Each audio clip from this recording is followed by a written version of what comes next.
의학은 발달하는데 왜 우리는 여전히 암에 걸릴까요? 암은 결국 몸이 노화하면서 생기는 당연한 수순이라서 오히려 의학이 발달되어 오래 살게 되었기 때문에 생기는 병이다 라는 말도 있는데요. 우리 몸속의 세포는 세포 분열과 또 분할을 통해 새로운 세포를 지속적으로 만들어냅니다. 그리고 기능을 다한 세포는 알아서 사멸 과정을 거치면서 결국 우리 몸속의 세포는 일정 수준의 세포 수를 유지하죠. 우리는 이러한 과정을 순환과 향상성이라고도 표현할 수 있는데요. 이렇게 시작과 끝이 끊임없이 순환하면서 항상성을 유지하는 겁니다. 비유를 들자면은 봄, 여름, 가을, 겨울 계절이 끊임없이 순환하면서 지구의 생태계가 일정하게 유지되는 것처럼 우리 몸 안에서의 세포도 끊임없이 순환하면서 일정 상태를 유지하는 겁니다.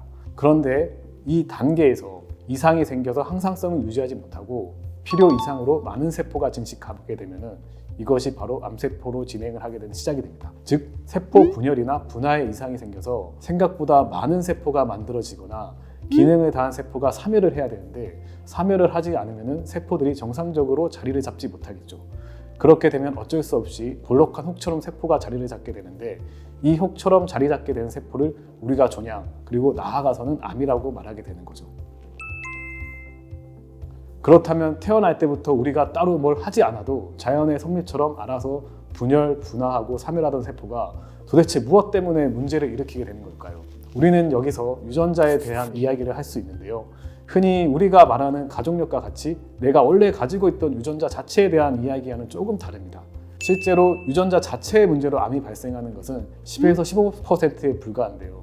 하지만 유전자 자체의 문제보다 유전자의 발현과 억제를 조절하는, 쉽게 말하는 유전자 생성의 온오프 스위치를 담당하는 제어 시스템의 문제가 더 많다는 거죠. 무슨 이야기냐면은 예를 들어 암 환자가 다양한 유전적인 문제로 암이 발생하게 되는데 대표적인 암 발생 유전자로 P53이라는 유전자가 있습니다. 거의 80%의 암 환자에서는 이 P53의 문제가 발견됩니다. 이 P53 유전자의 역할은 DNA의 손상으로 인해서 세포 분열에 문제가 생기면 수습을 하는 겁니다. 세포 분열을 잠시 멈추고 DNA 손상을 복구하거나 아니면 DNA 손상이 너무 치명적이라면 세포 사멸을 유도해서 비정상적인 세포 분열을 막는 거죠. 이 P53 유전자에 문제가 생기면 비정상적인 세포가 분열하면서 암세포로 진행되겠죠. 여기서 P54 유전자에 문제가 생기는 원인은 대부분 유전자 자체의 문제보다는 유전자 발현의 문제로 인해 생기게 됩니다. 이것을 전문 용어로는 후성 유전학적 변이라고 말합니다. 제가 듣기로는 이 몸속에서 매일 암세포가 자라고 있고 이게 저희 면역력을 통해서 제거되고 있다고 하는데 이게 맞나요?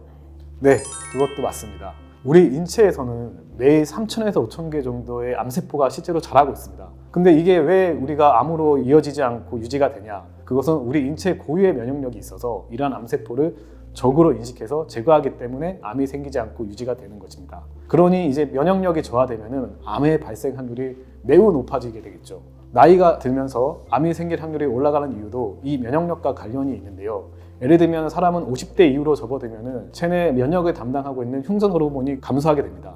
이 호르몬이 감소하면 면역력이 급격히 떨어지게 되는데요. 이것이 바로 50대 이후 암 발생률이 급격히 높아진 이유가 아닐까 유추해 볼 수 있습니다.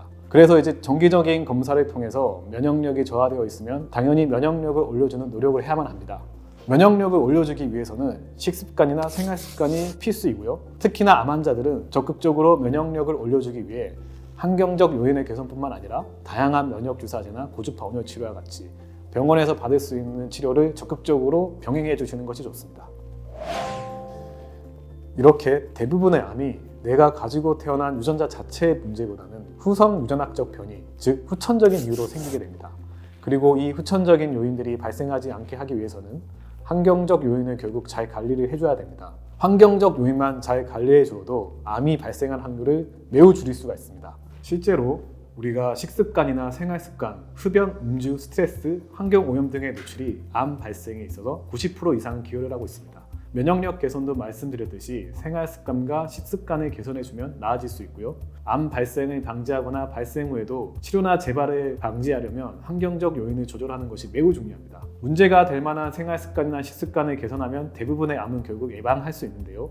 생활습관이나 식습관을 어떻게 개선시켜야 할지에 대해서는 저희 채널에서 다양한 정보를 영상에 담아 알려드리겠습니다.